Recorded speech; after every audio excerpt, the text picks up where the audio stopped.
Through the style of their invasion and rule, the Norman French influenced the English language greatly. The Normans were a group of people of Frankish origin. They settled in Normandy and gained great power in that area. The Normans claimed the English throne after the Anglo-Saxon ruler of England died. Previously, different cities in England had always suffered from continuous Viking attacks and raids, but found ways to make these attacks more beneficial to themselves. Since the Vikings had destroyed the other empires that different Anglo-Saxon cities were competing with, this led to a need for a stronger defense system against the Vikings. Wessex, an Anglo-Saxon kingdom, gained much power, but after their king Alfred died, William the Conqueror, also known as William I, the Norman duke at the time, took the throne and prevented another Anglo-Saxon from taking over. This battle for the throne between the Norman French and the English Anglo-Saxon army occurred during the Norman conquest of 1066 and was called the Battle of Hastings. The Norman conquest was the last successful invasion of England. While the Normans ruled, they had trouble keeping control since there were many people in England. King William I kept a lot of the land he conquered to himself, and also divided up some of the land with the people who helped him with the invasion. To get more land for the people who supported him, William would take land from the English lords and redistribute it. This made the lords unhappy and caused many revolts. These revolts resulted in a punishment involving more land being taken. William was a very strict ruler.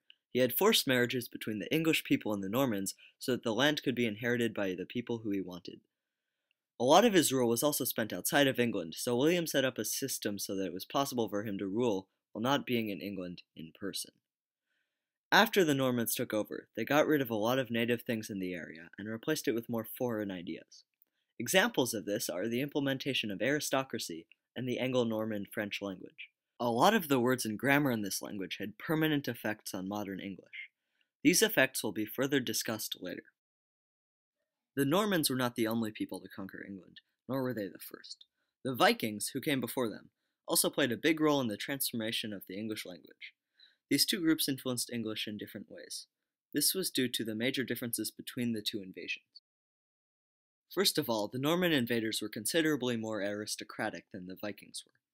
This means that the words introduced by the Normans were more scholarly. The words borrowed for the English language from Norman French would be more sophisticated. The Norman nobles, those who spoke French, would not have interacted with common English speakers. Because of this, French grammar and vocabulary had less of a chance to be transmitted and included in the typically used parts of the English language. On the other hand, the words that the Vikings left were more colloquial, because Vikings were not aristocratic like the Normans. But because the words were more casual, they became more commonly used in English. Words used by Viking farmers would be adopted more easily by English farmers than words used by the French aristocracy. Not only were the words the Vikings introduced more appealing to the average Englishman, but the Vikings themselves were as well. A common person would be more likely to interact and engage with someone of similar social status, thus spreading language through cultural contact. In addition, the Vikings shared some common heritage with the English, whereas the Normans did not. This separated the Normans from the English socially. After the Normans invaded, there was a lull in sources written in English. This is due to the fact that the Normans brought their language, Norman French, along with them as they conquered. This foreign language was taught in schools to children of noble Englishmen. The aristocratic elite adopted Norman French because the government began to be infiltrated by Norman culture. Peasants were the only group to hold on to English as they did not receive as much contact with the Normans as the elite did. Norman French became the dominant language in literature during this time, as many well-known poets wrote their earliest works in Norman French. The amount of English sources dwindled to almost nothing during this period. A shift in ideals occurred when the English attempted to drive the French out of their land and regain political power over themselves. In 1337, the 100 Years' War broke out between England and France. Understandably, the English people no longer wanted to speak the language of their enemy. Therefore, they returned to their newly influenced language, Anglo-Norman. In order to re-establish it within society, English was again taught in schooling systems and was also officially reinstilled into the government. In 1362, Parliament announced that all pleas in the King's Court must be pleaded, defended, debated, and judged in English.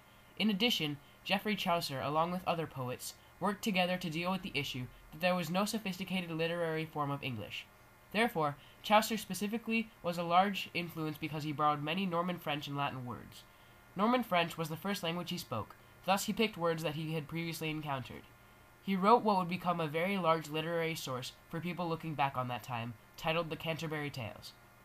He, along with other poets, greatly helped shape Middle English. A surge of sources written in Middle English occurred during this time. When the Norman French invaded, they were only one of many invaders that had conquered parts of the British Isles in the past.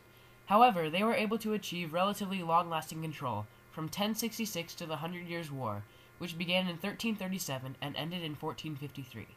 This long reign allowed them to have a profound impact on English.